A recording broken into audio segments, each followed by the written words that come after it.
Welcome in, everybody. I am pleased this week to be joined by my good friend Marc Silverman of ESPN 1000. Marc, looks like the hair's coming back. Pretty good stuff. A little bit. I'm going to stop wearing hats so I could flaunt my hair, and a little. We'll take the small wins at this point. I hope I won't need the Urlacher the Urlacher treatment. Where I think I'm hopeful that it's all going to come back just like before. Well, there are billboards to tell you where to get help with that. Really? Stuff. If you need any help, yeah, I've seen like one or two on the tri-state, so you can You can leave that up. Everybody who knows Marc knows that he has been kicking cancer's ass through this process here, and so first of all, congratulations on where you're at, and I'm sure it feels good. Yeah, it feels great. It was the summer from hell. It was, like a summer that I never thought would ever happen. I mean, in the middle of a pandemic, who thinks they're going to be living, none of us think we're going to be living through a pandemic. And then at the beginning, when you're trying to figure out like what you can do and what you can't do, then next thing you know, you're in a doctor's office getting a biopsy on your neck. And then all of a sudden you're diagnosed with cancer. So now you're dealing with a pandemic, and you're dealing with that C word that everyone hates, and it was not what I was expecting, but I'm very, very grateful and thankful for all the support. I mean, I've got a great family that backed me, and my radio family, my media family, and great teammates. Everybody and the listeners backed me, and they helped me along the way. Well, and you've backed us. I told you off the air, but here I've got my shirt on. Thank you. So strong, and I've told you your energy has been infectious from the start through this whole thing, and it's awesome. Honestly, I know you've heard from listeners on the air. It does really get people going, and it keeps them uplifted. So thank you. We're talking sports, right? I mean, I know a lot of times I've told people along the way, like, hey, you're going to get this new perspective. And believe me, as I've gotten older, I've always gotten a new perspective, and I try to, but when we talk sports, it's still within the sports perspective. So I could understand that tomorrow is not promised, but still be pissed about a bad play on a third down when you're trying to ice a game. You know what I mean? Right. No, I've heard the aggravation in your voice. I like that too. So let's do this. Let's try to sound this out, because I think the whole city right now is trying to figure out what to do with 5-1 and how to look at it. And so where are you? How are you figuring this out? I know where I am on a day-to-day basis and trying to process this 5-1 Bears team, but where are you at this point? It's sort of like, let me make an analogy to my dating life before I met my lovely wife, Allie, that there was a lot of good in a lot of the women that I dated, but when they still weren't marriage material, like you still wanted to break up. And I'm not saying that I want to break up with the Bears, but what I'm saying is, and I think you vocalized this too, is this isn't it. And when we look at the offense, and we'll know it when we see it, when we finally get it, that this isn't it. And believe me, there are going to be great times in bad relationships, or like a lot of those relationships weren't bad relationships that I had with women. They lasted 2-3 years. Right. We had a lot of good times. We had a lot of good dinners. We had a lot of fun dates. We had a lot of great times. But in the end, like, are we looking at a marriage? And in the end, we're not looking at a Super Bowl team unless something dramatic and drastic happens. And this has sort of been my dating life until I got married, till I was 40, that they all had flaws. And I keep looking at the same flaws with this Bears offense where I'm just reliving it again. And I'm saying, well, okay, McMahon's hurt. Mike Tomczak's not going to do it. Doug Flutie's not going to do it. Okay. Eric Kramer's really good, but they still don't have it. They're 9-7. They don't get in, Rex Grossman in 2006. And I just think that it's okay to enjoy it, and then also be critical and be like wanting change and wanting better. So this is only the third time in the post-Ditka era where the Bears are 5-1, where they've gotten off to a start as good as 5-1. 7-0 in 2006. We've talked about 2001, 2012 before this. Now this is time number 4 in the post-Ditka era. They've gotten off to this good start. And so what I tried to remind myself of Monday morning was that, look, we didn't know 3 months ago whether the Bears were going to be able to play 5 games, much less win 5 games. And so there is this need to, I think, for people to embrace the success that's occurring now. But to your point, this doesn't feel like a team that's locked and loaded to win the biggest games on the biggest stage when January rolls around. Now, we had Nick Foles in that post-game press conference on Sunday exuding this just ebullience and this cheer and this positive energy that I think is really important to a team that's in this state, right? They've got this wiggle room now to make their improvements, but then they also have to actually make those improvements. And when we get to that point and saying, what have you seen that convinces you that those improvements are ahead? I think your answer and my answer is nothing. And so it's kind of a leap of faith, and I don't know what to do with that.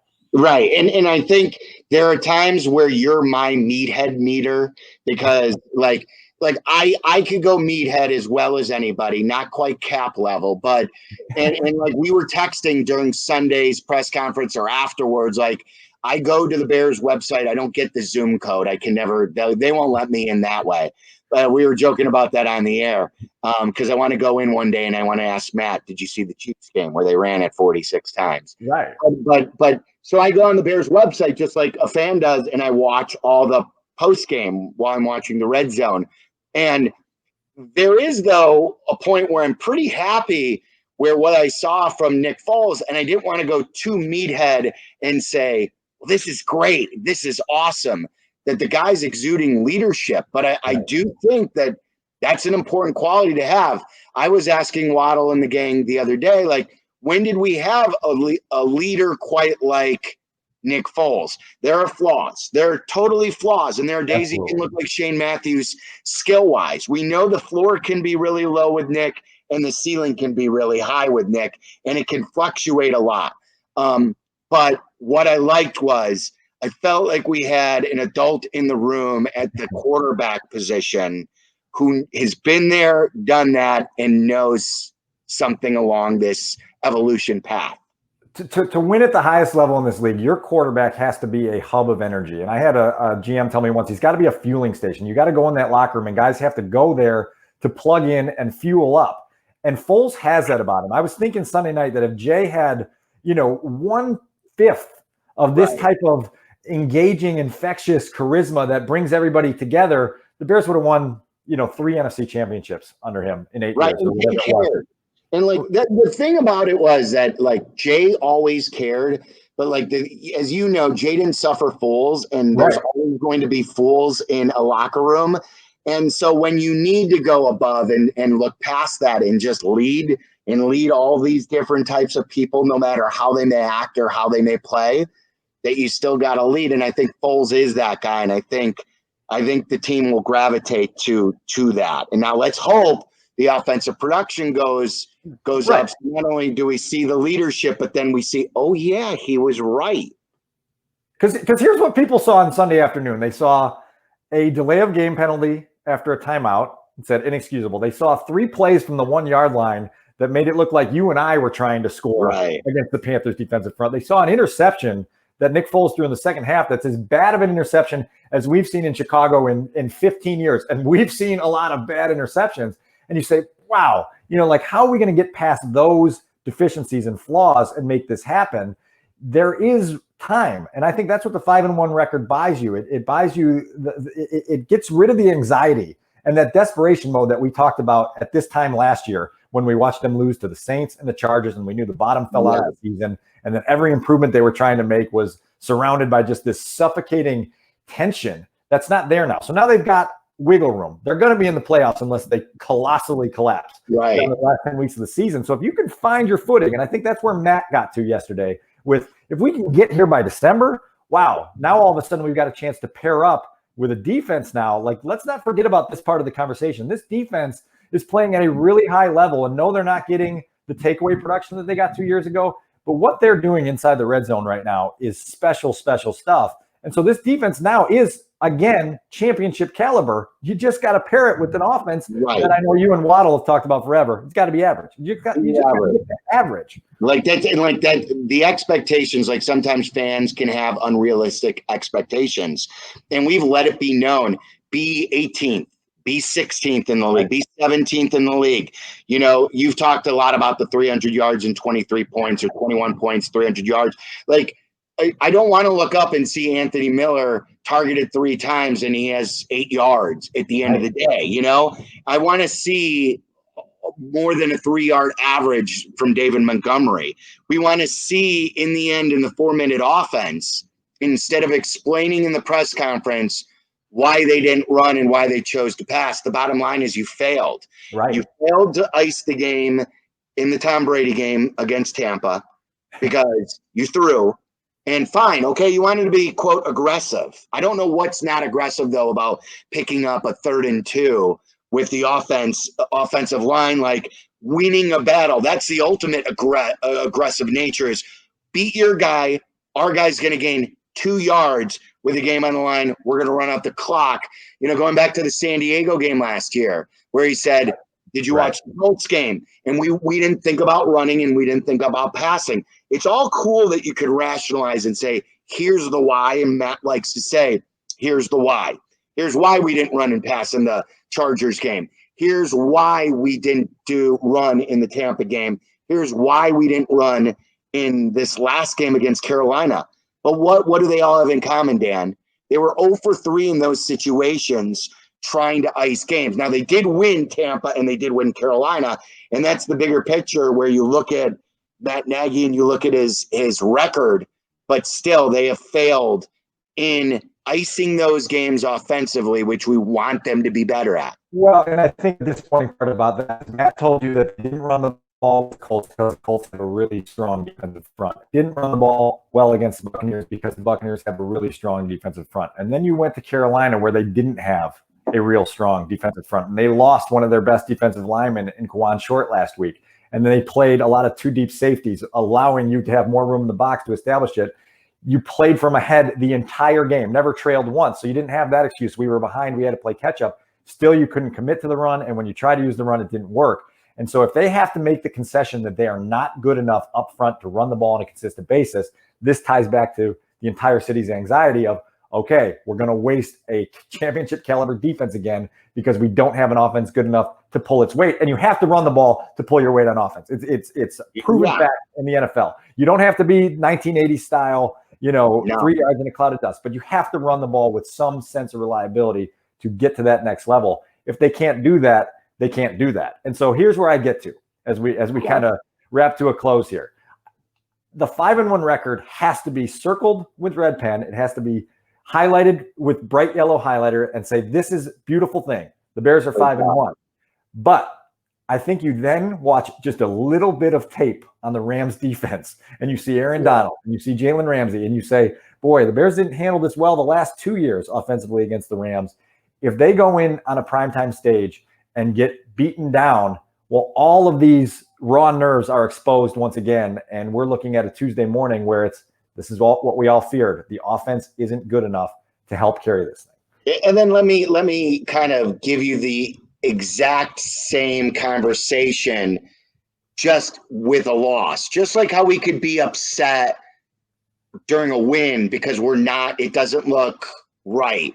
That I could be cool with, look, if they go in the next 4 games, I think we'd all be thrilled with 2-2. Absolutely. We're 7-3 then, right? Yeah. And if you lose and it's really the tough part of the schedule. If you lose to the Rams, you lose to the Titans, but we're seeing the progress. Like you said, I don't want to see a Mitch performance against the Rams from last year.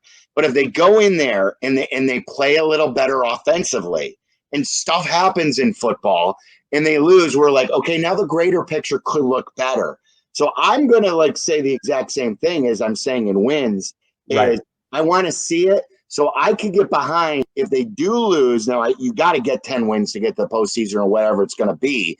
You got to get the right amount of wins. Just show me that you're getting better. Show me that there is some sort of a future here that you can win in the postseason in the NFL. That's it. It's the Dan Wiederer eye test, right? We've talked about it for years, the eye test. Let's pass the eye test. One correction, though. If you're in the NFC East, you may only need 5 wins to get in the playoffs this year. I got beat up about that, too, because I want to, I think it's old school where you just give this playoff reward for being in a 4-team division and you're playing 6 out of 16. And the guys went all at me with Waddle and Abdallah and Black. But I think it's random. Now I know the division rivalries are great, and I would still want to play those 6 games, but I think it's silly. I want the best 7 teams in the postseason. But that's a topic for another day. So here's the last thing. Obviously, Mr. Positivity, as I'm always called, right, by everyone in the world. The Bears are now the only show in town, right? We've lost baseball. The NBA isn't starting for a long time. Hockey's dead. So we are very fortunate to have this 5-1 team with everyone happy, sad, tense, agitated, all invested in this. And we're back in one of those seasons where it means something every day. I'm sure you feel that every day, that this is what you're in the business for. Yeah, of course. And like I talked a little bit about Matt Nagy at 23 now and 12 what is he? 25? It's 25 and 13. Yeah. 25 and 13. I know he's like 1 win away from doubling the total. So 25 and 13, that's great. That's a great record for a head coach. The defense, like you said, great.